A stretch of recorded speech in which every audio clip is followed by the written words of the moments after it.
So hello, how are you? I am physics teacher Snehal sir, and today we are going to see a new topic from the chapter rotational motion, and that is moment of inertia of a rod. तो आज हम क्या करेंगे, ये जो rod है इसका हम क्या करेंगे, मोमेंट ऑफ इनर्शिया कैलकुलेट करेंगे। तो हमने लास्ट कुछ वीडियोस में बात की है मोमेंट ऑफ इनर्शिया के बारे में। तो मोमेंट ऑफ इनर्शिया क्या होता है, तो moment of inertia is the product of mass and radius square. मतलब क्या होता है, तो एक प्रोडक्ट होता है किसका, तो मास और रेडियस स्क्वायर का। अब देखो हम क्या करेंगे, इसी फॉर्मूले का यूज करके ये जो रॉड है इसका मोमेंट ऑफ इनर्शिया कैलकुलेट करेंगे। और देखो जो मेथड में यूज करूंगा इस रॉड की मोमेंट ऑफ इनर्शिया कैलकुलेट करने के लिए, आप उसी मेथड से किसी भी ऑब्जेक्ट का मोमेंट ऑफ इनर्शिया कैलकुलेट कर सकते हो। अब ये रॉड हमने कहां से रोटेट किया है, तो देखो वो रॉड हमने सेंटर से रोटेट किया है। मतलब इस रॉड को हम क्या करेंगे, सेंटर से रोटेट करेंगे और तब उसका मोमेंट ऑफ इनर्शिया कैलकुलेट करेंगे।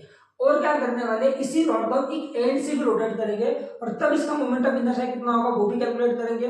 और जो वीडियोस आगे आएंगे उसमें हम क्या करने वाले, तो डिस्क का मोमेंट ऑफ इनर्शिया, सिलेंडर का moment of inertia and ring का मोमेंट ऑफ इनर्शिया, इस सभी मोमेंट ऑफ इनर्शिया कैलकुलेट करने वाले। तो देखो जो मैं मेथड यूज करूंगा इन सभी का मोमेंट ऑफ इनर्शिया कैलकुलेट करने के लिए, आप उसी मेथड से किसी भी ऑब्जेक्ट का क्या कर सकते हो, moment of inertia easily calculate कर सकते हो। तो आई थिंक ये लेक्चर आपके लिए बहुत यूजफुल होगा। मतलब जो भी लेक्चर सब आएंगे ये आपके लिए बहुत यूजफुल होंगे, ठीक है। और मोमेंट ऑफ इनर्शिया के ऊपर 100% जेईई नीट में कोई ना कोई तो क्वेश्चन पूछा ही जाता है। तो ठीक है, हम क्या करते हैं, हमारा लेक्चर स्टार्ट करते हैं। अब देखो हमें क्या करना है, तो इस रॉड का मोमेंट ऑफ इनर्शिया कैलकुलेट करना है और हम क्या करने वाले, ये फॉर्मूला यूज करने वाले। अब देखो हम कभी भी डायरेक्टली आई कैलकुलेट नहीं करते, I that is moment of inertia.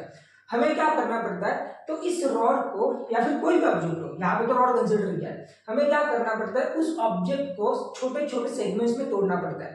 मतलब हम क्या करेंगे, देखो जैसे मैंने क्या किया, यहाँ पे एक स्मॉल मास एलिमेंट कंसिडर किया है इस रॉड का। मतलब यहाँ पे मैंने क्या किया है, तो एक रॉड का एक स्मॉल मास एलिमेंट कंसिडर किया है डीएम। सबसे पहले हम क्या करेंगे, उस डीएम का मोमेंट ऑफ इनर्शिया कैलकुलेट करेंगे। मतलब moment of inertia of DM.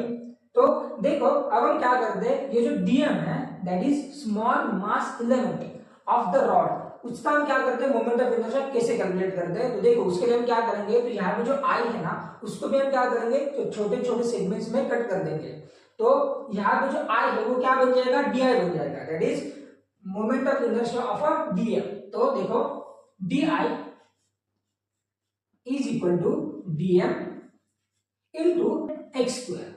तो ये मैंने कैसे लिखा, तो यहाँ पे ये जो आर होता है वो क्या होता है, तो उस ऑब्जेक्ट का एक्सिस ऑफ रोटेशन से डिस्टेंस होता है। मतलब जिस डिस्टेंस पे, मतलब जिस रेडियस से वो क्या कर रहा है ऑब्जेक्ट, उस एक्सिस ऑफ रोटेशन से रिवॉल्व कर रहा है। अब यहाँ पे जो डिस्टेंस हमने कंसीडर किया है वो कौन सा है, तो एक्स है। मतलब वो small element of mass x distance से क्या कर रहा है, इसे रिवॉल्व कर रहा है इस एक्सिस ऑफ रोटेशन के अराउंड। इसलिए मैंने क्या किया, यहाँ पे एक्स स्क्वायर लिखा। अब देखो यहाँ पे जो डी आई है वो क्या है, तो moment of inertia of DM, मतलब स्मॉल मास एलिमेंट का मोमेंट ऑफ इनर्शिया। हमने क्या किया है, तो डिफरेंशिएशन का यूज करके इस रॉड को छोटे छोटे सेगमेंट्स में तोड़ दिया है। हम क्या करेंगे, उस छोटे छोटे सेगमेंट्स का मोमेंट ऑफ इनर्शिया कैलकुलेट करेंगे पहले, और बाद में हम क्या करेंगे, इंटीग्रेशन से सभी को जोड़ देंगे। देखो डिफरेंशिएशन का यूज हम क्या करते हैं, तो तोड़ने के लिए करते हैं, और इंटीग्रेशन का यूज हम किसके लिए करते हैं, तो वो सभी जोड़ने के लिए करते हैं। हम इसलिए यहाँ पे क्या किया है, डी आई किया है। हम फिजिक्स में कभी भी complete moment of inertia calculate नहीं कर सकते होल बॉडी का।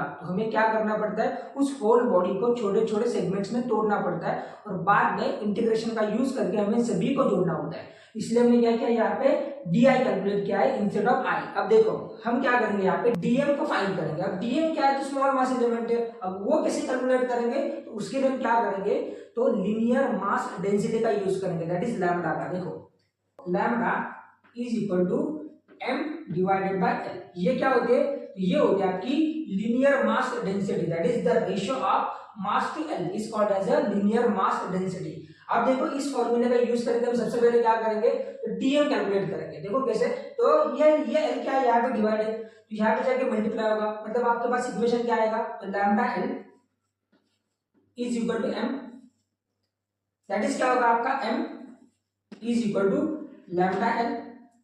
अब देखो हम क्या करेंगे, यहाँ पे हमें m नहीं चाहिए, m क्या है, तो complete mass of the rod. वो क्या है, तो रॉड का कंप्लीट मास है m। हमें क्या चाहिए, dm चाहिए। मतलब हम क्या करेंगे वहां पे, तो m की जगह पे हम dm यूज करेंगे, लैम्डा एज इट इज, क्योंकि लैम्डा कांस्टेंट है और l क्या है, तो उस रॉड की लेंथ है। देखो ये रॉड की लेंथ l है, हम क्या करेंगे, उस मास एलिमेंट की लेंथ कंसीडर करेंगे, और उस मास एलिमेंट की लेंथ हमने कितनी कंसीडर की है, तो dx कंसीडर की है। मतलब यहाँ पे क्या होगा, लैम्बडा इंटू dx। देखो यहाँ पे लैम्बडा चेंज नहीं होगा, वो कांस्टेंट होता है, that is linear mass density. हमें क्या मिला, dm is equal to lambda into dx। अब यहाँ पे लैम्बडा क्या होता है, तो लैम्बडा होता है आपका m बाय l। तो हम क्या करेंगे, यहाँ पे सब्स्टिट्यूट कर देंगे। तो देखो आपके पास dm के लिए फॉर्मूला क्या बना, तो m bye l into dx is equal to dm। तो आपको क्या मिला, यहाँ से dm मिला, that is small mass element, that is कितना है, तो m bye l into dx। अब हम क्या करेंगे, ये जो dm की वैल्यू है वो यहाँ पे सब्स्टिट्यूट कर देंगे। मतलब आपको इक्वेशन क्या मिलेगा, देखो इसको इक्वेशन नंबर 1 बोलता हूं मैं, और इसको इक्वेशन नंबर 2 बोलता हूं। तो देखो ये equation number 1 and this is equation number 2। अब मैं क्या करूंगा, इक्वेशन 2 का यूज करके इक्वेशन 1 को रीअरेंज करूंगा, मतलब dm की वैल्यू यहाँ पे सब्स्टिट्यूट कर दूंगा। तो मुझे इक्वेशन क्या मिलेगा, तो देखो di is equal to, dm की जगह पे मुझे क्या लिखना है, तो m bye l into dx। सो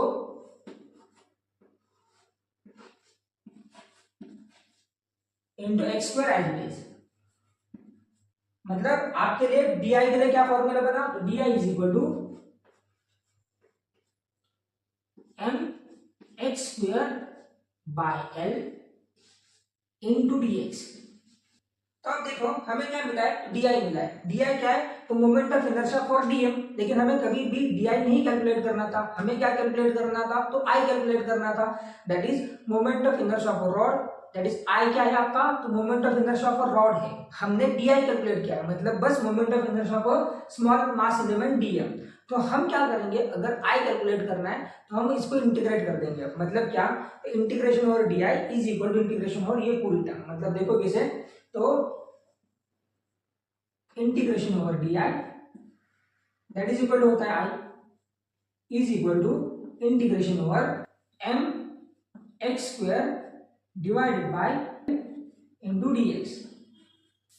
तो देखो हमने ऐसा क्यों किया, मतलब सबसे पहले हमने क्या किया, तो डी आई कैलकुलेट किया, उसके लिए भी अलग अलग टर्म्स का यूज किया। हमने यूज किसका किया, तो मास डेंसिटी का यूज किया, डीएम कैलकुलेट किया, और फिर अब हम क्या कर रहे हैं, आई कैलकुलेट कर रहे हैं। तो ऐसा क्यों कर रहे हैं हम, तो देखो हम कभी भी फिजिक्स में कोई भी चीज को डायरेक्ट कैलकुलेट नहीं कर सकते, हमें क्या करना पड़ता है, तो डिफरेंशिएशन का यूज करना ही पड़ता है वो चीज को तोड़ने के लिए। और बाद में क्या करते हैं, तो इंटीग्रेशन का यूज करके उन सभी को ऐड कर देते हैं। ऐसा आपने किया होगा क्लास 11th में, तो अगर आपको वर्क कैलकुलेट करना है तो क्या कैलकुलेट करते थे, तो डी डब्ल्यू कैलकुलेट करते थे, और बाद में हम क्या करते थे, तो इंटीग्रेशन से डब्ल्यू कैलकुलेट करते थे। अब देखो यहाँ पे हमने क्या किया, इंटीग्रेशन का यूज किया है। अब लेकिन इंटीग्रेशन का एक रूल होता है, जैसे कि आपको क्या करना पड़ता है, यहाँ पे इंटीग्रेशन के लिमिट सब्स्टिट्यूट करने पड़ते हैं। और इंटीग्रेशन के लिमिट्स आप कैसे सब्स्टिट्यूट करते हो, तो वो जो बॉडी है वो क्या होनी चाहिए, तो कंप्लीटली कवर होनी चाहिए। इसीलिए देखो मैं इंटीग्रेशन के लिमिट्स कैसे सब्स्टिट्यूट करूंगा, देखो -l/2 से +l/2,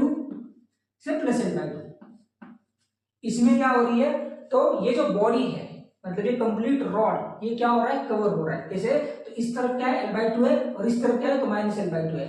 मतलब यहाँ पे क्या होगा, ये जो रॉड है उसकी जो लेंथ है दैट इज l, वो क्या होगी, कंप्लीट कवर होगी। इसलिए हमने क्या किया यहाँ पे, तो -l/2 से +l/2, मतलब हमने लोअर लिमिट क्या कंसीडर किया है, तो -l/2, एंड अपर लिमिट क्या कंसीडर किया है, तो l/2 कंसीडर किया है। अब ठीक है, हम क्या करते हैं यहाँ पे, अब ये सॉल्व करते हैं। तो यहाँ पे ये जो m और l ये क्या है, कांस्टेंट है, तो ये क्या होते हैं, इंटीग्रेशन के बाहर आते हैं। तो हमें इंटीग्रेट किसको करना होता है, तो बस एक्स स्क्वायर को, क्योंकि हम integration with respect to dx कर रहे हैं। तो इसीलिए क्या होगा, ये m और l क्या होगा, ये कांस्टेंट बन जाएगा, और कांस्टेंट का कभी भी इंटीग्रेशन नहीं लेते, वो क्या होता है, इंटीग्रेशन से बाहर आते हैं। तो हमें बस इंटीग्रेशन किसका लेना होगा, तो एक्स स्क्वायर का। तो देखो m/n क्या होगा, बाहर आएगा, इंटीग्रेशन ओवर -l/2 से +l/2 x square into dx।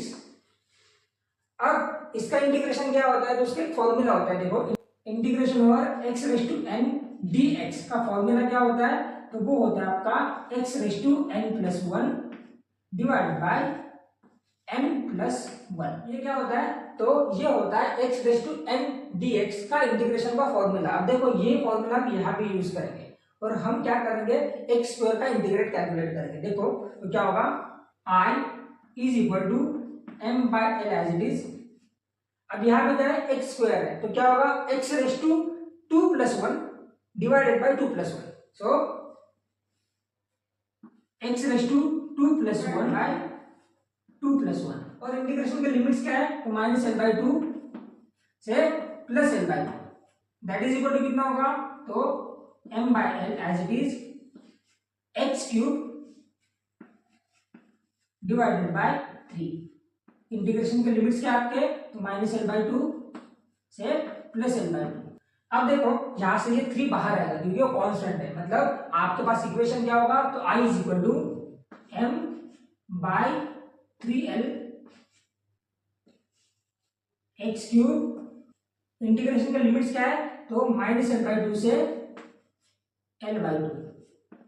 तो अब देखो, अब हम क्या करेंगे, ये जो इंटीग्रेशन के लिमिट्स है दैट इज -l/2 से +l/2, ये अब हम क्या करेंगे, सब्स्टिट्यूट कर देंगे। और वो हम सब्स्टिट्यूट कैसे करते हैं, तो upper limit minus lower limit, मतलब क्या करेंगे हम, तो जहां पे भी आपको x दिखाई दे रहा है वहां पे एक बार आप क्या करोगे, तो upper limit that is l/2 से आप क्या कर दोगे, minus lower limit that is -l/2। तो देखो, सो I इज इक्वल टू क्या, तो इंटीग्रेशन के लिमिट्स सब्स्टिट्यूट कर दिए। अब देखो यहाँ पे क्या होगा, l³/8 minus of -l³/8 that is ये क्या होगा, ये होगा प्लस। देखो क्योंकि यहाँ पे जो 2 है उसका क्यूब कितना होगा, तो वो होगा 8, और l का क्यूब कितना होगा, तो l³।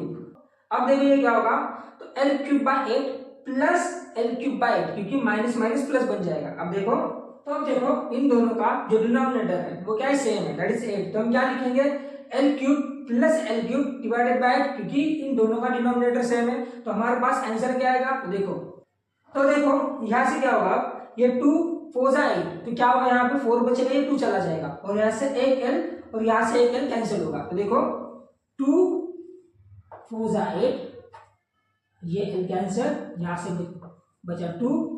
अब फाइनल आंसर क्या आएगा आपके पास, तो 3 into 4 that is equal to 12, और ml² that is I is equal to, that is moment of inertia of a rod is equal to ml²/12। ये होगा आपके लिए फाइनल आंसर। अब देखो ये हमने क्या किया था, तो रॉड को सेंटर से रोटेट किया था, मतलब हमने क्या किया था, ये जो रॉड था उसको ऐसे सेंटर से रोटेट किया था, ठीक है। इसीलिए क्या हुआ था, उसके जो लिमिट्स थे वो हमने क्या कंसीडर किए थे, तो -l/2 से +l/2, क्योंकि इस तरफ ये -l/2 है और इस तरफ क्या होगा, l/2 होगा।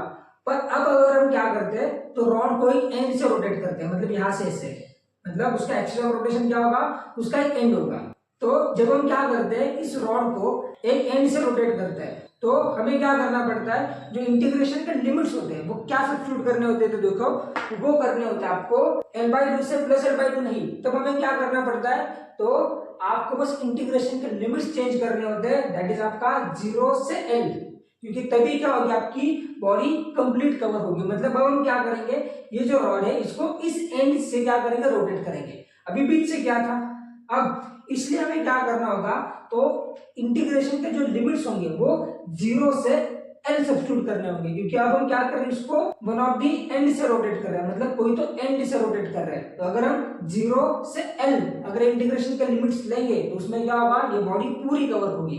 तो बस आपको मेथड तो सेम ही रखना है, ये वाला मेथड, पर आपको क्या करना होगा, बस इंटीग्रेशन के लिमिट्स यहां से चेंज करने होंगे। बस मतलब क्या होगा, तो इंटीग्रेशन के जो लिमिट्स होंगे वो क्या हो गए, 0 से l, जहां पे भी कितना होगा, 0 से l। बाकी पूरा मेथड सेम ही है, मतलब आपको सेम चीजें करनी है, लैम्डा की वैल्यू फाइंड करनी है, dm की वैल्यू फाइंड करनी है, और di की वैल्यू फाइंड करनी है, हमें सेम करना है। बस यहाँ पे इंटीग्रेशन के लिमिट्स जो हमने -l/2 से +l/2, बस वो हमें चेंज करके 0 से l ये सब्स्टिट्यूट करना है, क्योंकि तभी आपकी क्या होगी, जो बॉडी की लेंथ है वो कंप्लीट कवर हो जाएगी। देखो तो 0 से l हमने क्या किया है, बस अपर लिमिट और लोअर लिमिट चेंज किया है। देखो ये क्या होगा, तो आपको सब्स्टिट्यूट कैसे करने होते हैं, तो upper limit minus lower limit, और जहां पे आपको x दिखाई दे रहा है यहाँ पे जिसका आपने इंटीग्रेट किया है, वहां पे एक बार l सब्स्टिट्यूट करना होगा, और माइनस लोअर लिमिट क्या है, तो 0, तो एक बार 0 सब्स्टिट्यूट करना होगा। तो देखो ये क्या होगा, I is equal to m/3l, integration के लिमिट्स क्या है, 0 से l, तो क्या होगा, l³ -0³ दैट इज कितना होगा, तो वो होगा आपका l³ -0³ that is equal to l³ भी, मतलब m/3l 3l एल क्यूब। अब देखो यहां से ये एल क्यूब और ये एल क्यूब कैंसिल, बचा 2, मतलब that is I is equal to कितना हो रहा है, तो एम एल स्क्वायर बाई 3। ये कब हो रहा है, जब आप उस रॉड को कहां से रोटेट कर रहे हो, तो एंड से रोटेट कर रहे हो। तब हमने क्या किया, बस मेथड सेम ही रखा, लेकिन हमने क्या कर दिया, बस इंटीग्रेशन के लिमिट्स चेंज कर दिए, क्योंकि हम अब इस रॉड को एक एंड से रोटेट कर रहे हैं। और जब हमने क्या किया था, तो सेंटर से रोटेट किया था इसे, तो हमने इंटीग्रेशन के लिमिट्स क्या लिए थे, तो -l/2 से +l/2, क्योंकि अब -l/2 से +l/2 ये क्या हो रहा था, ये बॉडी की जो मतलब इस रॉड की जो लेंथ थी वो कवर हो रही थी। तो बस आपको ये चेंज करना होता है।